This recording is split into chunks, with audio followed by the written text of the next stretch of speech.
Good morning, जय माता दी। तो यहाँ मेरी और दीदी की सुबह हो चुकी है और हम दोनों सुबह सुबह ब्रश वगैरह कर रहे थे। आज हम दोनों साथ में उठे, एक्चुअली मैं थोड़ा लेट उठी हूँ तो दीदी भी मेरे साथ ही उठ गई है। और उसके बाद मैं चली गई थी लंच की प्रिपरेशन के लिए, बट उतने में हस्बैंड आ गए थे दूध और राम लड्डू लेके, जो कि मुझे बहुत पसंद है। हमने वो खाए एंड देन उसके बाद मैंने तैयारी करी लंच की। उतने में मेरी क्लाइंट आ गई थी, उनको अटेंड किया और उसके बाद फिर मैंने आलू के परांठे बनाए और सबने खाना खाया। तो यहाँ पे हमारा ब्रंच वगैरह हो चुका है और दित्तू और उसके पापा जा रहे हैं कहीं बाहर।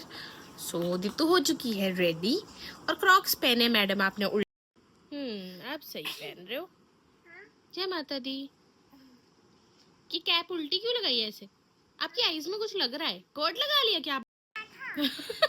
ठीक है, आपने पहले कैप सीधी करो, ये ऐसे उल्टी क्यों पहनी है? नहीं ना। बाय बेबी के पापा, ओ बाय बेबी के पापा। बाय लड्डू। सो ये दोनों बाप बेटी जा रहे हैं और फिर अब मैं आराम से अपना नहाऊंगी। और अपने लिए थोड़ा सा टाइम निकालूंगी। कल मैंने अपनी वीडियो में देखो मेरा फेस इतना ज़्यादा ऑयली लग रहा था, तो अभी थोड़ा सा क्लिनजिंग भी करनी पड़ेगी मेरे को, बहुत ज़्यादा ऑयली हो गया है। सो पहले इन दोनों को नीचे बाय करते हैं, फिर अपना कुछ करना शुरू करते हैं। लड्डू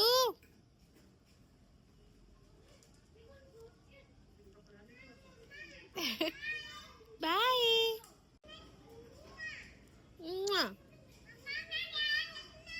ओके, मैं अपना ध्यान रखूंगी। ओके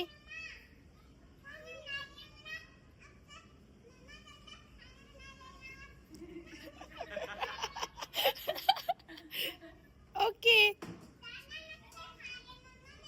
ठीक है, जल्दी जाओ।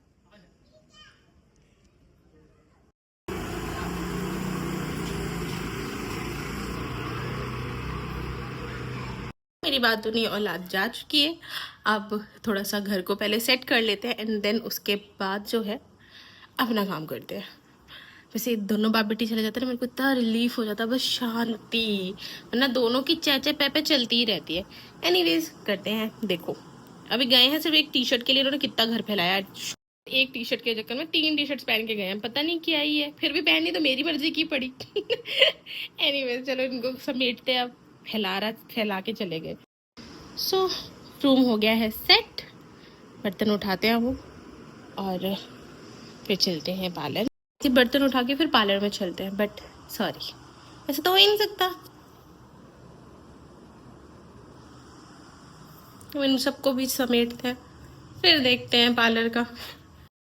फिर यहाँ पे मैंने फटाफट सोफे वगैरह सेट करे और काश स्पीड में यहाँ पे वीडियो में देख पा रहे हो, उसी स्पीड में हो भी जाती है सारे काम, तो कितना अच्छा होता हमारे लिए। सो हो गया मेरा होल सेट। अंदर में लाइट ऑन ही रहेगी, उसको ऑफ करके आते हैं। अब चलते हैं किचन का काम निपटा के फिर पार्लर में चलेंगे। हाँ, किचन हो गया क्लीन और आ गई हमारी लाइट चली गई थी। मेरे को तो गुस्सा सा आ गया था एकदम से, मैं मेरा काम करने के टाइम पे लाइट भग गई, बट आ गई है। ये देखो क्लाइंट आए थे अभी, तो सारा ऐसे ही पड़ा हुआ, इसको समेटते हैं फिर अपना काम करते हैं। तो यहाँ पार्लर वगैरह क्लीन करने के बाद मैंने शुरू कर दिया था अपना काम। सबसे पहले हेयर बैंड लगाया और पानी वगैरह रख लिया।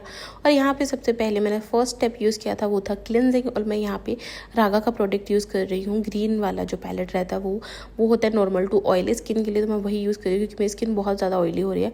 देन सेकेंड स्टेप मैंने यूज़ किया था स्क्रब को अच्छे से पूरा अपने फेस पे पहले अप्लाई करना है और उसके बाद स्टीम लेनी है। आपको हमेशा स्क्रब के साथ ही स्टीम लेनी होती है, तो स्क्रब से पहले लेनी चाहिए साथ के साथ ही।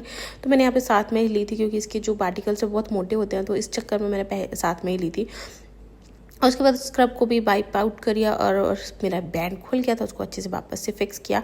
एंड देन उसके बाद मेरा स्क्रब के बाद ही मेरे को ऐसा लगने लग गया था कि फेस बहुत अच्छे से क्लीन वगैरह हो रहा है। एंड देन उसके बाद मैंने टोनर अप्लाई किया और टोनर अप्लाई करने के बाद उसको डैब डैब डैब करके करा। और ये यहाँ पे मैंने सारा स्पीड में कर रखा था, इसलिए आपको ऐसा दिख रहा होगा, बट मैंने अच्छे से पूरा फेस पे डैब डैब करा था, उसको ऑब्जॉर्व करवाया था स्किन के बाद। उसके बाद मैंने मसाज शुरू करी थी जेल से, क्योंकि ऑयली स्किन के लिए जेल ही होता है, क्रीम नहीं यूज़ होती है। एंड देन उसको बाद जेल करने के बाद भी मैंने अपने फेस को पूरे अच्छे से वाइप आउट किया और उसके बाद मैंने अप्लाई करा था अपने फेस पैक। और पैक को अच्छे से मैंने अपने पूरे फेस पे लगाया और पैक को जब भी आप लगाओ तो हमेशा फेस को लिफ्ट करने की डायरेक्शन में लगाया करो, जैसे मैं फिंगर से कर रही हूँ। आप ब्रश से भी लगा सकते हो, बट मैंने अभी हैंड से लगाया था। और जब तक मेरा फेस पैक सूख रहा है तब तक मैंने सोचा मैंने अपना पानी पी लेती हूँ। और पानी पीने के बाद जैसे ही मेरा फेस पैक सूख गया उसको मैंने अच्छे से साफ़ करा और क्लीन करा, पूरे फेस को और नेक को वाइप आउट करा। सो मैं हो चुकी हूँ नहा धो के रेडी और फेस बहुत अच्छा लग रहा है आज साफ साफ। और साथ में मेरे कपड़े धुल गए हैं तो चल के उनको सुखा लेते हैं। सो यहाँ वॉशिंग मशीन में से मैंने सारे कपड़े निकाल के सुखाए और उसके बाद मैं चली गई थी, थक गई थी तो सोचा थोड़ा सा रेस्ट कर लेते हैं। तो जैसे मैं रेस्ट करने के लिए अभी गई ही थी अंदर, उतने में हस्बैंड दोनों बच्चों को लेके आ गई। ये मोना है, मेरी ननंद की बेटी हैं, वो आई हुई हैं घर पे। उनके समर वेकेशन शुरू हो गई हैं तो इसीलिए वो आई हुई हैं। और दित्तू तो यहाँ फुल ऑन मस्ती में उसकी बेचारी को पूरा तंग भी कर रही थी, खेलने से ज़्यादा तो मुझे लग रहा है उसको तंग ही कर रही थी। उसको ऊपर ऊपर चढ़ी जा रही थी, लड़ी जा रही थी, क्या कर रही थी पता नहीं। फिर ये आके मेरी टांग पे चढ़ गई, उसको पता नहीं किस बात की मस्ती चढ़ी हुई थी। एनीवेज उसके बाद फिर मैंने अपना शर्ट वगैरह चेंज किया, मतलब कुर्ती, और पहले बैठ के आराम से पानी पिया। और उसके बाद फिर मैंने डिनर की तैयारी शुरू करी। डिनर में आज बन रही है चना दाल फ्राई, मतलब उसकी रेसिपी में मैं डाल चुकी हूँ ऑलरेडी। एंड देन उसके बाद बच्चों के लिए फ्रूट काट करा था, जो बच्चों ने खा लिया, और जो बचा हुआ था वो मैंने गाय के लिए रख दिया। यहाँ मेरी दाल बन चुकी है, साथ में मैंने बनाया जीरा राइस। और उसके बाद मैं नीचे जाके खाना दे कर आई। उसके बाद हस्बैंड की थाली लगाई, सबको खाना वगैरह दिया, हमने भी खाना खाया। और उसके बाद बर्तन को अच्छे से साफ़ वगैरह करा। यहाँ पे मेरे बहुत सारे आज बर्तन हो गए थे क्योंकि साथ में नहीं धुले थे। उसके बाद मैंने फिर बच्चों के लिए मैंगो वगैरह कट करा, क्योंकि हस्बैंड तो सो गए थे, तो हम तीनों ने फिर मैंगो खाया। यहाँ मेरी दित्तू को देखो पूरी सनी पड़ी है, हाथ पैर मुंह सब सान सुन के फिर खा रही है। बट कोई बात नहीं, बच्चे तो ऐसे ही खाते हैं। नहीं, उसको खाना वगैरह खिलाया। उसके बाद मेरा किचन वगैरह क्लीन हो चुका था। हमने लिया दीदी का दूध और उसके बाद चले गए थे रूम में। और इसी के साथ आज का दिन होता है ख़त्म। Thank you for watching. Please like share subscribe. Take care everyone.